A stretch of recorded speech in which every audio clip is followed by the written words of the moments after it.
फुटिला Trump को tariff बम। America liberation day बा मुक्ति दिवस रे स्वच्छल अमेरिका लक्ष्य पूरण पर ट्रम्प घोषणा करिसेंती रेसिप्रोकाल टैक्स। व्हाइट हाउस रे आयोजित मेक अमेरिका वेल्दी अगेन कार्यक्रम रे रेसिप्रोकाल टिकस घोषणा करिसेंती राष्ट्रपति ट्रम्प। भारत समेत विभिन्न देश उपरे ट्रम्प घोषणा करिसेंती रेसिप्रोकाल टैक्स। भारत उपरे 26%, पाकिस्तान उपरे 29%, चीन उपरे 34%, बांग्लादेश उपरे 37%, वियतनाम उपरे 46%, जापान उपरे 24% टिकस लागू करा जायछि। अमेरिका अर्थनीति को स्वच्छल करने सहित टिकस नीति रे अमेरिका वर्ष वर्ष धरी सहित क्षति भरणा पाई ए घोषणा होइथिबा ट्रम्प कहिसंती। भारत संपर्क में ट्रम्प कहिसंती अमेरिका रु आमदानी हेउथुबा सामग्री उपरे भारत 52% शुल्क आदाय करुछि। भारतर प्रधानमंत्री नरेंद्र मोदी मोर जने भल बंधु होइथिले भी टारिफ क्षेत्र में भारत आमको उचित व्यवहार करूनाही। तेबे भारत उपरे डिस्काउंटेड रेसिप्रोकाल टिकस लागू करबाकू ट्रम्प घोषणा करिसंती। 46%, we're charging them 24%. India, very, very tough, very, very tough. The Prime Minister just left.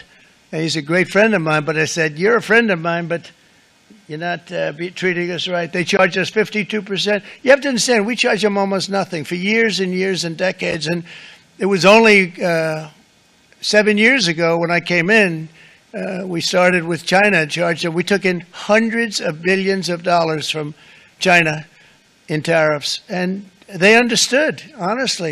President Xi understood. He said, look, I understand, and the other countries, and they all understand.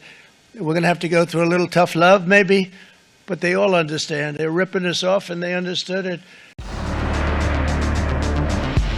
नुआ reciprocal tariff जोगु भारतर GDP उपरे प्राय 2,66,000 कोटी टंकार प्रभाव पड़ी पारे।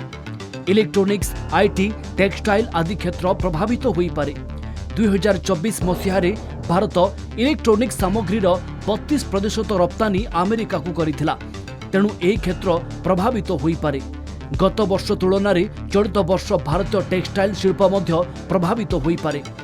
सेपटे America textile बाजार रे चीन और वियतनाम सामग्रीर शेयर अधिक रही, किंतु उभय देश उपरे भारत ठारू अधिक टिकस लागिथिबारु भारत सामग्रीर चाहिदा बढ़िबा संभावना रही।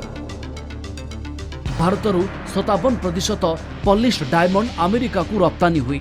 यह उपरे कौनसी टिकस पड़ू नथिला। एबे टिकस पड़िले भारतीय हीरा व्यवसाय क्षति सहिबा आशंका रही, किंतु सुना रूपा एवं फार्मा सेक्टर उपरे तारिफ लागी नहीं। एकदम से एक तो मार्केट्स में काफी मतलब इससे वो नेगेटिव सेंटिमेंट आ जाता है, क्योंकि किसी को नहीं पता कि आगे आने वाले समय में क्या होगा। इन्होंने टैरिफ्स लगा दिया है, बड़े सारे सेक्टर्स पे कितना टैरिफ लगेगा, एक्चुअल सिचुएशन क्या होगा, किसी को अभी पता नहीं है। और जैसे हम देखने वाली बात यह है कि पूरी दुनिया पे इन्होंने टैरिफ लगाया, छोटे कंट्रीज पे भी, लार्जर कंट्रीज पे भी। जैसे आप बांग्लादेश को देखेंगे जिनका मेन टेक्सटाइल एक्सपोर्ट ही रहता है, तो वहां पे भी उन पे हमसे ज्यादा टैरिफ लगा है। तो फाइनली आपका एक्सपोर्ट और इंपोर्ट कैसे बढ़ता है आगे, ये अभी कंपनीज देखेंगे। It's too early for us to say. We haven't had a chance to read through all of the details as yet. All we know is a higher level traffic, but once we peel down the onion, we understand what the impact is, then we'll be able to comment on it. Overall, IT sector is exempted. Today we are into services. There's no exemption or anything, but we are talking about goods tariff and then services tariff. Because today we are talking about goods tariff at this point in time. सेपटे लोकसभा मध्य उठी tariff वृद्धि प्रसंग। अमेरिकार 26% tariff वृद्धि निष्पत्ति देशर automobile एवं औषध प्रस्तुतकारी कंपनी को बर्बाद करदेव बोली कहिसंती विरोधी दल नेता राहुल गांधी। विरोधी दलर किछि नेता यहाकू भारतीय विदेश नीतिर विफलता बोली कहिथिले भी टारिफ वृद्धि निष्पत्ति को नहीं चिंतित हेबार कारण नाही बोली कहिसंती शिवसेना नेत्री साइना एनसी। राष्ट्रपति ट्रम्प मोदी को निजर भल बंधु बोली कहिसंती। यह व्यतीत भारतीयों दक्षता को मध्य प्रशंसा करिसंती। तेणु ए टारिफ वृद्धि निष्पत्ति भारतीय अर्थनीति उपरे सेतेटा प्रभाव पकाइबो नाही बोली Saina कहिसंती। Suddenly decides to impose tariffs on us, 26%, which is going to completely devastate our economy. our auto industry, our pharmaceutical industry, they're all on the line. Agriculture. So I'm wondering, sir, this is something that is in their culture, it is in their history, we know that. But we would like an answer from the government of India. What are you doing? Donald Trump says that India is very, very tough because yes, India does have the potential under Make in India and the Prime Minister's leadership to have so many products which are exported to countries other than the United States as well.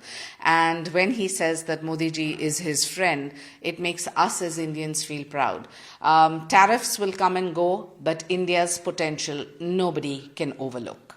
सेपटे टिकस वृद्धि करने जाई किछि तरबरिया निष्पत्ति नेइछन्ते Donald Trump. ऑस्ट्रेलियार एमिति एक द्वीप उपरे ट्रम्प रेसिप्रोकाल टिकस जारी करिसेंती जेउठारे केही भी बसबास करू नाहंती। ऑस्ट्रेलियार हर्ड एंड मैकडोनाल्ड द्वीपरे केवल सील और पेंगुइन रहुतुबा बेले एही द्वीप उपरे 10% रेसिप्रोकाल टिकस जारी करिछि ट्रम्प प्रशासन। Bureau report, Kalinga TV.